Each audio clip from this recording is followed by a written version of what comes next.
Guys, പത്രമാൻ്റെ പുതിയ episode റിവ്യൂയിലേക്ക് സ്വാഗതം. അങ്ങനെ എല്ലാവരും തുണി എടുക്കാൻ വേണ്ടി തുണിക്കടയിൽ എത്തിയേക്കുവാണ് കേട്ടോ. അപ്പം നമ്മുടെ മുത്തശ്ശി പറയുന്നുണ്ട് നയനയോട്, മോള് നല്ല ഡിസൈനറല്ലേ, എല്ലാവർക്കും ചേർന്ന ഡ്രസ്സ് ഏത് കളറാന്നൊക്കെ മോൾക്ക് നന്നായിട്ട് അറിയായിരിക്കും, മോൾ അതുകൊണ്ട് എല്ലാവർക്കും സെലക്ട് ചെയ്യാൻ പറയുവാണ് കേട്ടോ. ഇത് കേൾക്കുമ്പോഴത്തേക്കും ദേവയാനി പെട്ടെന്ന് ചോദിക്കുവാണ്, അതെന്താ അമ്മേ പുതിയൊരു ഇത്, ഇത്രയും നാൾ എല്ലാവർക്കും ഞാനല്ലേ ഡ്രസ്സ് സെലക്ട് ചെയ്തുകൊണ്ടിരുന്നത്. അപ്പോഴത്തേക്കും ജലജയും പറയുന്നുണ്ട്, അല്ലെങ്കിലും മറ്റുള്ളവർ സെലക്ട് ചെയ്യുന്ന ഡ്രസ്സൊന്നും എനിക്ക് ഇടാൻ പറ്റത്തില്ല, ഞാൻ ഏതായാലും എനിക്കുള്ളത് സെലക്ട് ചെയ്യും എന്ന് പറയുവാണ് കേട്ടോ. ആ സമയത്ത് നമ്മുടെ നയന അനാമികയ്ക്കുള്ള ഡ്രസ്സൊക്കെ സെലക്ട് ചെയ്യുവാണ് കേട്ടോ. അപ്പോഴത്തേക്കും ബാക്കിയുള്ളവർക്കൊന്നും അത്ര പിടിക്കുന്നില്ല. മുത്തശ്ശി വരുന്നുണ്ട്, അതൊന്നും കുഴപ്പമില്ല, ജാനകിക്കും അത് ഇഷ്ടപ്പെട്ടു എന്ന് പറയുവാണ്. അങ്ങനെ അവർ അനാമികയ്ക്ക് അവിടുന്ന് സാരിയൊക്കെ സെലക്ട് ചെയ്ത് ഇറങ്ങുവാണ് കേട്ടോ. പിന്നെ കാണിക്കുന്നത് ആദർശിനെയാണ്. ആദർശ് ആകെ ടെൻഷൻ അടിച്ച് ഫ്രണ്ടിൽ കൂടി ഇങ്ങനെ നടക്കുക. ഈ സമയത്ത് അവളെ വെറുപ്പിക്കണ്ടായിരുന്നു, വിളിച്ചിട്ടും എടുക്കുന്നില്ല. ഇനി എന്തു ചെയ്യുമെന്ന് ഓർത്തിരിക്കുന്ന സമയത്ത് അനി അങ്ങ് വരുവാണ്. അപ്പോൾ അനിയോട് ആദർശ് പറയാം, നിന്നോടായതുകൊണ്ടുള്ള സത്യം പറയാം, ഞാൻ ഇത്രയും നേരം ഹെഡ്ഫോൺ വെച്ച് നയന പറയുന്നത് കേട്ട ഓരോന്ന് ചെയ്തുകൊണ്ടിരുന്നേ, ഇപ്പം ഞാനും അവളും തമ്മിൽ ഉടക്കി, അവൾ ഫോൺ എടുക്കുന്നില്ല എന്ന് പറയുന്നുണ്ട്. അപ്പം തന്നെ അനി പറയുന്നുണ്ട്, ഏട്ടൻ എന്തിൻ്റെ കുഴപ്പമായിരുന്നു, ഏട്ടത്തിന് ഇപ്പം തന്നെ വഴക്കിട്ട് പണക്കേണ്ട കാര്യമുണ്ടോ, ഇനി നമ്മൾ എന്ത് ചെയ്യും, നേരത്തെ ആയിരുന്നെങ്കിൽ നമുക്ക് എവിടുന്നേലും ഫുഡ് ഓർഡർ ചെയ്താൽ മതിയായിരുന്നു, ഇത് പകുതിക്ക് ഉണ്ടാക്കിയും വെച്ചു, ഇനിയിപ്പോൾ മുത്തശ്ശനോട് എന്ത് പറയും, ഇനി പകുതിക്ക് വെച്ച് ഇനിയിപ്പോൾ വേറെ വല്ലയിടത്തും നോക്കി ഉണ്ടാക്കാൻ പറ്റുമോ എന്നൊക്കെ ഓർത്ത് ഇങ്ങനെ നിൽക്കുവാണ്. ആ സമയത്ത് ജയൻ മുത്തശ്ശനോട് പറയുന്നുണ്ട്, ഇവൻ വരുന്നോടം വരെ ഇത് ഇളക്കാനല്ലേ പറഞ്ഞു, ഇളക്കി ഇത് കരിഞ്ഞല്ലോ, ഇനി എന്നെ ചെയ്യുന്നേ എന്നിങ്ങനെ പറയുവാണ്. ആ സമയത്താണ് കേട്ടോ ആദർശങ്ങ് വരുന്നത്. ആദർശനെ കാണുന്ന മുത്തശ്ശൻ ചോദിക്കുന്നുണ്ട്, ഇതെന്താ ഇപ്പോൾ ഒരു പരിങ്ങൽ, ഇത്രയും നേരം കുഴപ്പമൊന്നും ഇല്ലായിരുന്നല്ലോ എന്നിങ്ങനെ പറയുമ്പോഴത്തേക്കും അബിയും ചോദിക്കുന്നുണ്ട്, എന്തെങ്കിലും പ്രശ്നം ഉണ്ടെങ്കിൽ പറ, അതായത് സമയം പോകുന്നു എന്ന് പറയുമ്പോഴത്തേക്കും ആദർശം ഒന്നും മിണ്ടാണ്ട് ഇങ്ങനെ നിൽക്കുവാണ് കേട്ടോ. അപ്പോൾ നമ്മുടെ അനി പറയുന്നുണ്ട്, അതേ ഞാനൊരു സത്യം പറയാം, ഇത്രയും നേരം ഏട്ടൻ നയനേടത്തി പറയുന്ന കേട്ടായിരുന്നു കുക്ക് ചെയ്തുകൊണ്ടിരുന്നത്, പക്ഷേ ഏട്ടനും നയനേടത്തിയും തമ്മിൽ വഴക്കുണ്ടാക്കി, ഇനി അതുകൊണ്ട് എന്തായാലും കുക്കിങ് മുമ്പോട്ട് പോകുന്നു തോന്നുന്നില്ല എന്ന് പറയുവാണ് കേട്ടോ. ഇത് കേട്ട എല്ലാവരും ആകെ ഞെട്ടി തരിച്ച് നിൽക്കുവാണ്. എന്നിട്ട് അവർ പറയുകയാണ്, ഇപ്പം തന്നെ നിനക്ക് വഴക്കുണ്ടാക്കേണ്ട കാര്യം ഉണ്ടായിരുന്നോ, കുറച്ചുകൂടെ കഴിഞ്ഞുണ്ടാക്കിയാൽ പറ്റുമോ, അല്ലേ എന്തെങ്കിലും അറിയണം എന്നിങ്ങനെ പറയുവാണ്.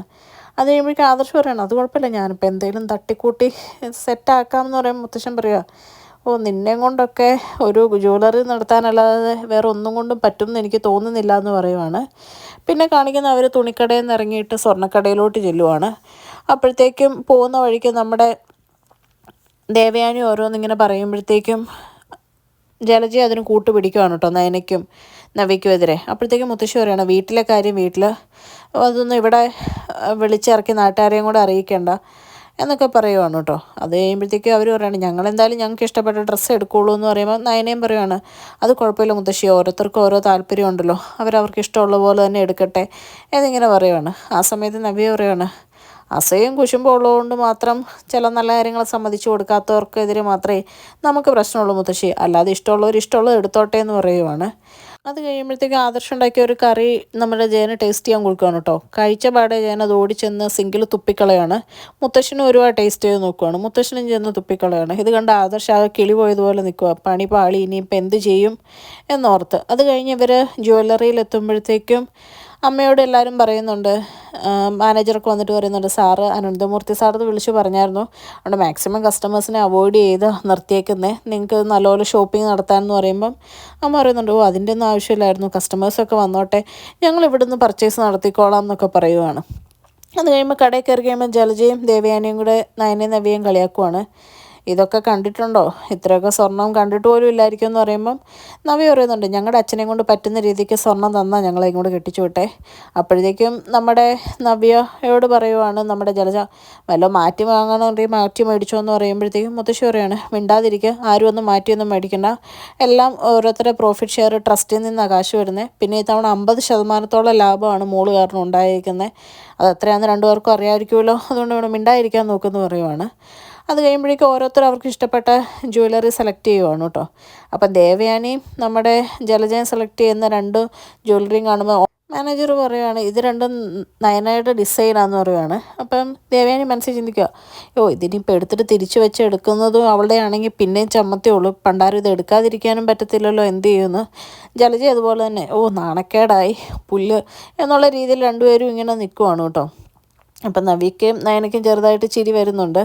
അത് കഴിയുമ്പോഴത്തേക്കും പിന്നെ കാണിക്കുന്നത് നമ്മുടെ മൂർത്തി സാറ് പറയുക, എന്തു ചെയ്യാനാണ്, ഇവൻ്റെയൊക്കെ വാക്ക് കേട്ട് ഓരോന്ന് തുടങ്ങിപ്പോയി, ഇനിയിപ്പം പകുതിക്ക് വെച്ച് നിർത്തേണ്ടതും വന്നു.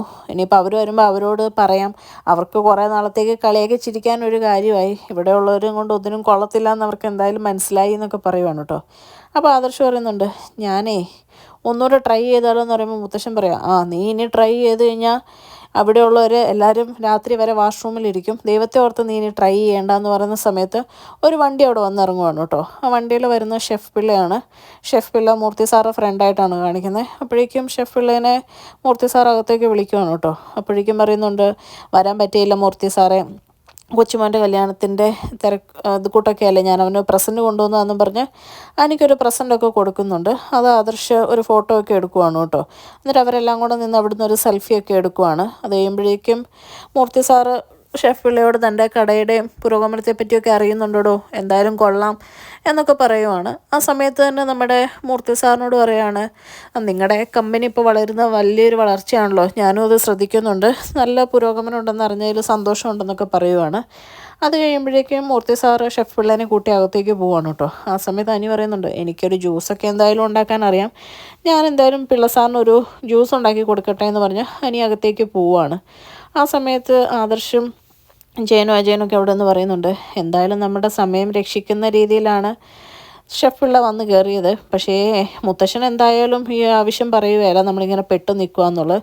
നമ്മളാരേലും പറയുവാണെങ്കിൽ ചിലപ്പം ഷെഫ് പിള്ള സഹായിക്കുവാണെങ്കിൽ പെണ്ണുങ്ങളുടെ മുമ്പിൽ മാനം കെടാതെ രക്ഷപ്പെടാമെന്ന് പറയുവാണ് കേട്ടോ. അപ്പോഴേക്കും ആദർശ് ഇങ്ങനെ ചിന്തിക്കുക, ആര് പറയും, എങ്ങനെ പറയും, എന്തായാലും മുത്തശ്ശനുള്ളതുകൊണ്ട് ചുമ്മാ കയറി പറയാനും പറ്റില്ല. അങ്ങനെ എന്ത് ചെയ്യണമെന്ന് ആലോചിച്ച് നിൽക്കുന്ന അവരെ കാണിച്ചുകൊണ്ടാണ് കേട്ടോ ഇന്നത്തെ എപ്പിസോഡ് അവസാനിക്കുന്നത്. ചാനൽ ഇഷ്ടപ്പെട്ട ലൈക്ക് ചെയ്യാനും സബ്സ്ക്രൈബ് ചെയ്യാനും കമൻറ്റ് ചെയ്യാനും മറക്കല്ലേ.